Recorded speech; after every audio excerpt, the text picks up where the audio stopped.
오늘 우리에게 주시는 하나님의 말씀 히브리서 11장 13절로 16절 말씀입니다.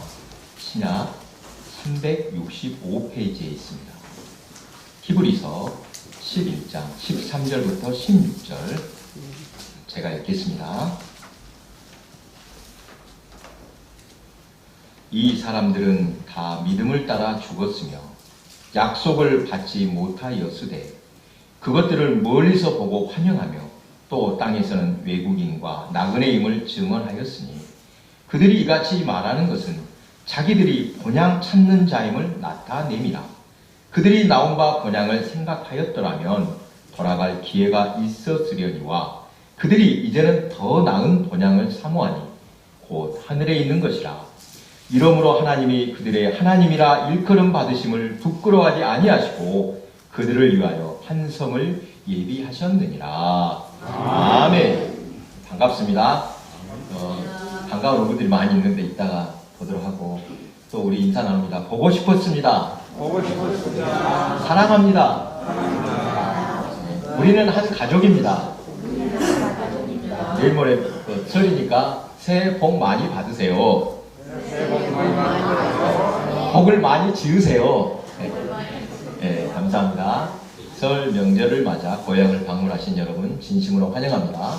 이따 광고 시간에 다시 인사하도록 하겠습니다. 설이라는 말에 담긴 뜻이 궁금해서 사전을 찾아보았습니다. 왜 설이라고 했을까? 설은 설다, 낯설다, 익숙하지 못하다, 삼가다 등의 의미에서 유래한 것으로 추측된다라고 합니다. 그러니까 낯선 새해를 맞이하면서 더욱 마음을 다 잡아 겸손하고 조심하는 마음으로 정중하게 시작하는 의미인 것 같습니다. 우리도 이런 자세로 시작하면 좋겠습니다. 명절이면 고향을 잃은 사람들,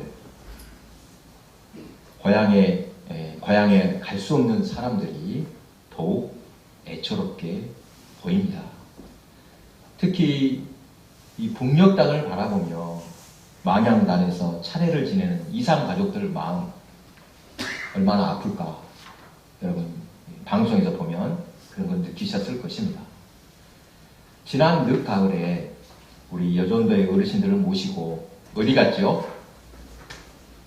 처음에 갔던 데가 어디입니까? 여전도에 상사호로 나들이를 했습니다. 그때 보니까 댐 속으로 수몰된 마을의 표지판이 몇 군데 있었습니다. 주화모에서도 많은 마을이 물에 수몰되어서 이주를 했다고 합니다. 엄청나게 많은 마을들입니다. 고향을 떠날 때 깊이 정든 이웃과 헤어질 때 얼마나 안타까웠을까. 그분들의 심정을 생각하니까 안타까운 마음이 들었습니다. 본문 히브리서 11장은 믿음의 장으로 유명합니다. 한번 좀 들어보셨죠? 1절 믿음은 바라는 것들의 실상이요 보이지 않는 것들의 증거니. 여러분 믿음이 무엇입니까? 사람들이 믿음을 잘 오해하는 경우가 있습니다. 믿음은 존재하지 않는 것을 존재하는 것처럼 여기라는 것이 아닙니다. 잘 들어보십시오. 실제 존재하지만 보이지 않는 것을 직접 내가 보는 것처럼 믿고 사는 것입니다. 차이점 구별하셨습니까? 없는 것을 믿으라는 것이 아닙니다. 예를 들어봅니다. 여기에서는 안 보입니다만 북쪽에 서울이 있다. 우리 믿고 있습니다. 맞지요? 이와 다르게 남쪽 바다 건너에 서울이 있다고 믿는 것 전혀 다릅니다. 왜 다릅니까? 그것은 사실이 아니기 때문에 그것은 믿음이라고 할 수가 없습니다. 우리의 믿음은 눈에 안 보이지만 분명한 것을 믿는 것입니다. 바로 그것을 히브리서는 믿음은 바라는 것들의 실상이라 표현하고 있습니다. 오늘 본문에서 믿음을 말씀하실 때 조상 아브라함을 예로 든 것은 그가 고향 갈대아 우르를 떠날 때도 이러한 믿음으로 떠났음을 강조하는 것입니다. 창세기 12장을 보면 아브라함을 부르실 때 어디로 어떻게 인도할 것이다 말씀하지 않습니다. 부르심에 순종하고 아브라함은 고향과 친척과 아버지의 집을 떠났습니다. 하나님은 그를 부르시며 그에게 새로운 땅을 유업으로 주시겠다고 약속하셨습니다. 그리고 또 그 약속은 이삭에게 그리고 야곱에게 계속 이어집니다. 그런데 여러분, 아브라함의 살아 생전 하나님께 받은 약속이 이루어졌습니까? 이루어지지 않았습니까? 이루어졌습니까? 오해하고 있는데 이루어지지 않았습니다. 그의 생전에는 약속의 말씀이 성취되는 것을 보지 못했습니다. 아브라함이 가나안에서 얻은 땅이라고는 그의 아내 사라를 매장할 땅 막벨라 굴이 전부였습니다. 이삭과 야곱도 마찬가지입니다. 아브라함의 후손이 가나안 땅을 차지하고 하늘의 별처럼 바다의 모래알처럼 번성한 것은 한참 후였습니다. 믿음의 조상들 누구도 살아 생전에 약속을 성취하지 못했습니다만 아브라함은 믿음으로 이미 받았다고 고백합니다. 그리고 그 약속은 700년 후에 이루어졌습니다. 이삭과 야곱의 세대를 지나 후손이 애굽에서 400년을 살다 출애굽하여 광야를 건너고 가나안 땅에 입성하기까지 정말 까마득한 세월이 흐른 뒤였습니다. 눈에 보이지 않았지만 살아 생전에 꿈을 이룰 수 없었지만 아브라함은 믿음을 지킨 것입니다. 사랑하는 교회 여러분, 지금 우리 눈앞에 안 보이더라도 하나님의 약속은 반드시 이루어짐을 믿으시기 바랍니다. 요즘 시골 한적한 곳에 예쁜 집들이 지어지고 있습니다. 상백에도 새로운 집이 지어진 걸 보셨습니까? 젊어서는 고향을 떠나 살다가 이제 나이를 먹고 다시 고향으로 돌아오고 싶은 이들이 많습니다. 일부 동물에게는 귀소 본능이 있습니다. 들어보셨지요? 연어라든지 장어, 거북이, 또 철새, 꿀벌, 진돗개 등등 이런 동물들에게는 이 몸의 몸속에 나침반 같은 것이 있다고 합니다. 인간 또한 뿌리를 찾고 싶고 그것에 끌리는 본성이 있습니다. 피는 물보다 진하다고 말하기도 합니다. 현재 우리나라는 세계 어디에서나 인기가 많습니다. 아마 지금처럼 우리나라가 이렇게 주목받았을 때가 언제 있었을까 싶습니다. 어디로 가서나 동남아든지 유럽이든지 어디서도 아주 우리나라를 열망을 하고 있습니다. 이 몽골도 한국을 아주 좋아한다고 합니다. 들어보셨지요? 우리도 중국하고 몽골이 있습니다. 어느 나라가 더 가깝게 느껴집니까? 중국하고 몽골. 예? 몽골이 더 친근하게 여겨질 것입니다. 왜 그런 줄 아십니까? 공통적으로 신생아들의 몽골리안 반점을 볼 수 있습니다. 무엇인지 아시죠? 엉덩이에 새파란 반점. 그들과 유전적으로 가깝다는 증거이기도 합니다. 지난 성지순례 때 터키를 방문했더니 터키 사람들 우리나라 좋아하시는 거 아시죠? 우리나라를 뭐라고 부릅니까? 형제의 나라라고 합니다.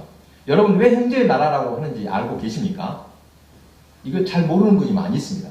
6.25 때 도와줘서 그런다 이런 말씀을 하시는데 그보다 훨씬 더 깊은 역사가 있습니다. 이 터키는 고구려와 형제 국가였던 돌골족의 후예입니다. 이 역사를 보면 돌골족이 나옵니다. 터키라는 이름도 돌골을 극옥 발음으로 표기한 것이라고 합니다. 그들은 이러한 역사를 잘 알고 있어서 우리를 반갑게 맞아줍니다. 뿌리를 아는 것 중요합니다. 믿는 사람들의 신앙의 고향을 찾는 것도 중요합니다.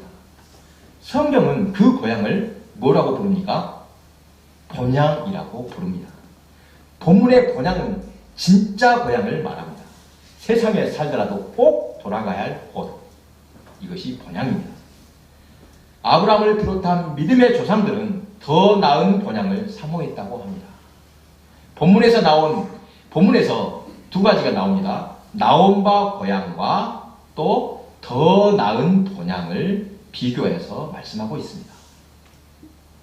고향을 떠나 살다가 성공해서 금이 환영하는 사람들도 있습니다. 주변 사람들 가운데서도 개천에서 용나듯이 시골에서 올라가 크게 성공한 사람들이 고향을 찾는 것을 봅니다. 세상 사람들에게 그런 모습은 영광스럽겠지만 아브라함은 땅의 성공, 이 땅의 고향을 바라보지 않았습니다.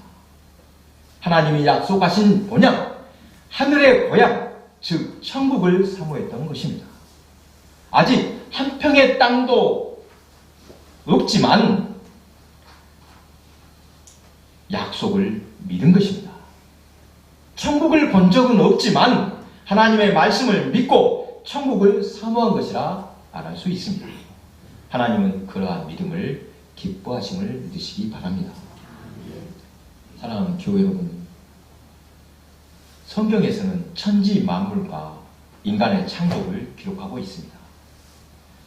말씀으로 천지 만물을 창조하시고 인간을 창조하실 때는 어떻게 하셨습니까?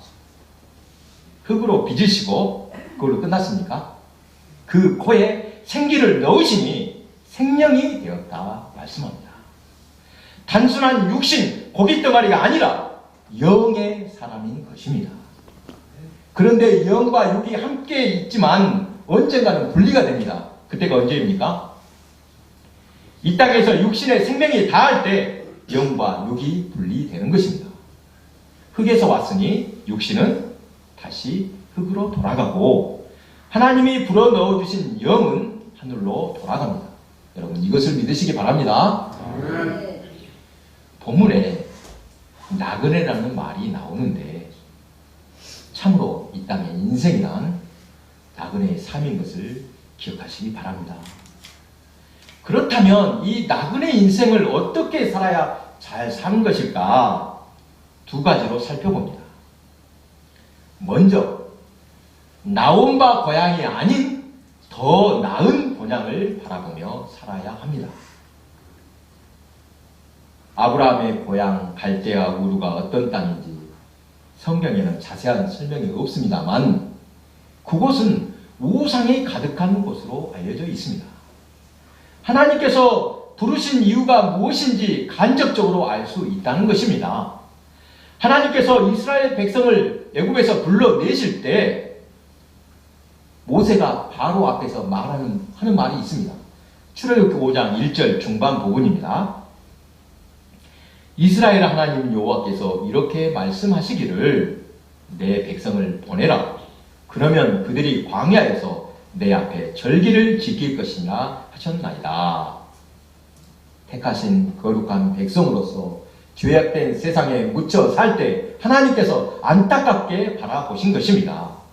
여러분, 나온 바 고향을 뒤돌아보면 안 됩니다. 고향을 떠나 살던 아브라함에게 여러 차례 위기가 있었습니다. 흉년이 들었을 때 애굽으로 내려갔지만 하나님께서 그곳을 기뻐하지 않으신다. 이것을 알고 그는 곧 다시 가나안으로 향했습니다.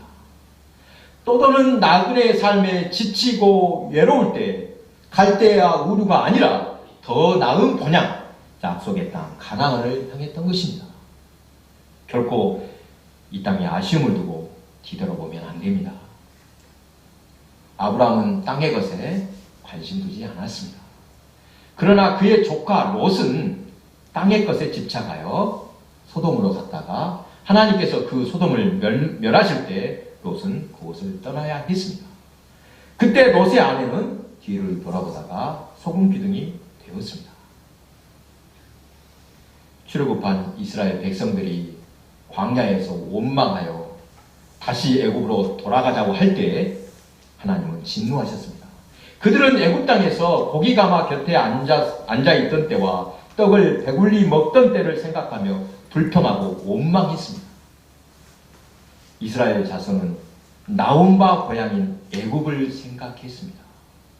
인간은 연약한 존재라 힘들고 어려운 일을 만나면 금방 흔들립니다.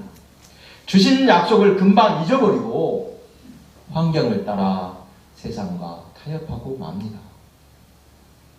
여러분, 어떤 환경에서도 더 나은 본향, 주님의 약속을 바라보시기 바랍니다.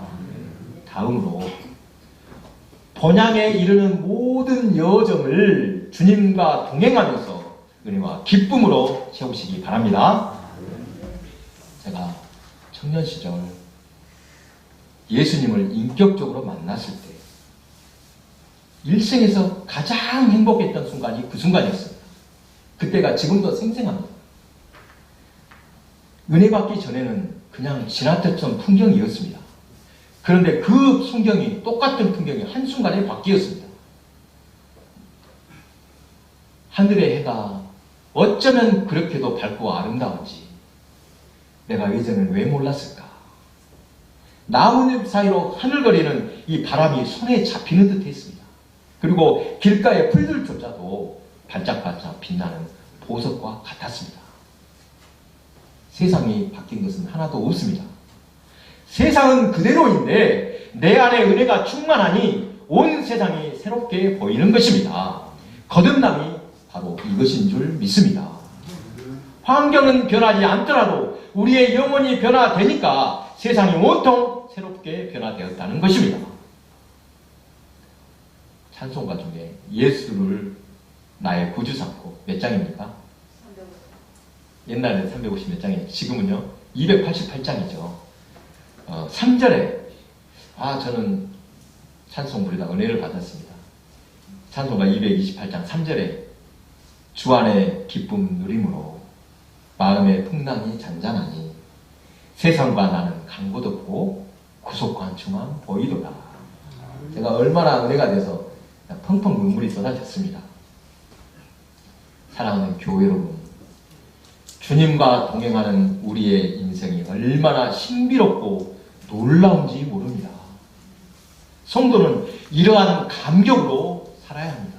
반드시 이 감격을 맛보아야 합니다.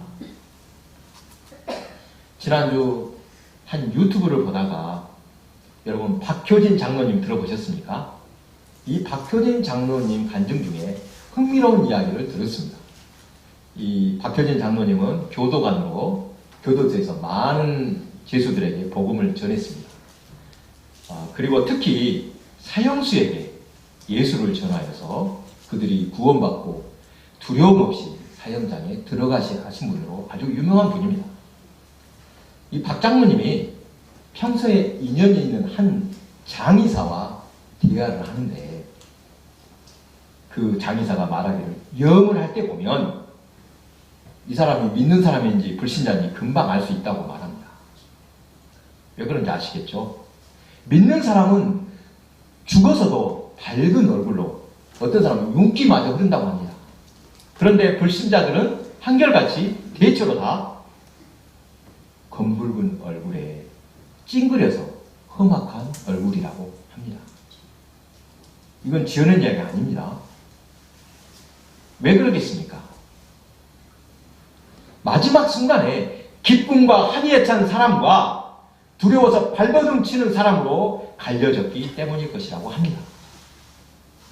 그 옛날 초대교회에서 박해당하여 순교하던 성도들은 어떤 참혹한 순간이라도 찬송하며 담담히 맞아 드렸다고 합니다.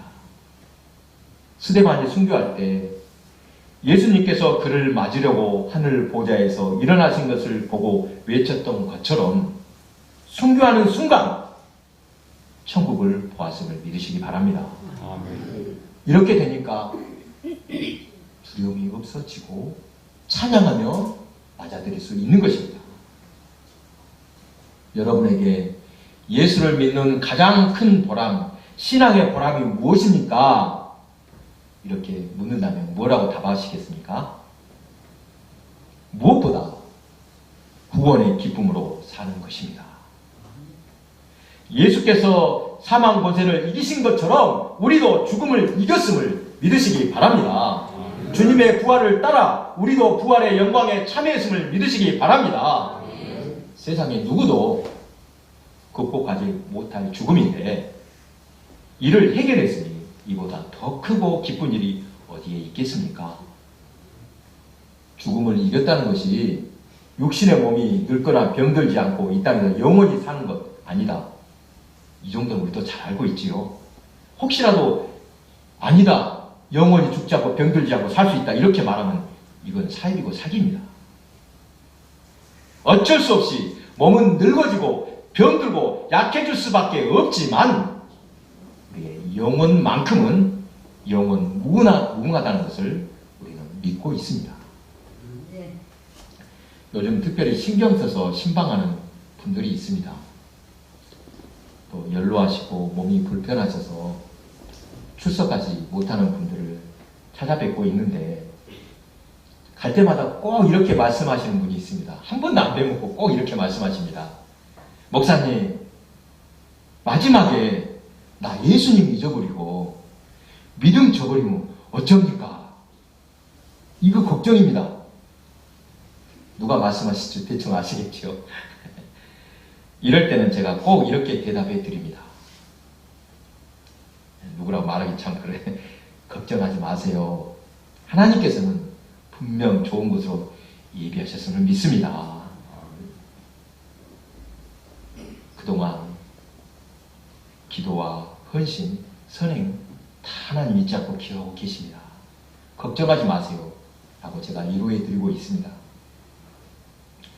여러분, 인간이란 존재가 무엇인지, 어떻게 사는 것이 참된 인생인지 항상 생각하며 준비하며 살아야 할 것입니다. 명절에 고향을 찾는 분들께 제가 같은 질문을 여러 번 드리고 있습니다. 뭔 질문을 할 줄 아시겠죠? 명절에 오는 분한테 몇 번 물어봤죠. 고향이 어디냐고 물으면 어떻게 답하라고 했습니까? 태어난 곳이나 현재 사는 곳을 묻는 뜻이 아니라고 했습니다. 고향이 어디냐고 물으면 어떻게 답하라고요? 예? 어머님 계신 곳이 고향이라고 답하라고 했습니다.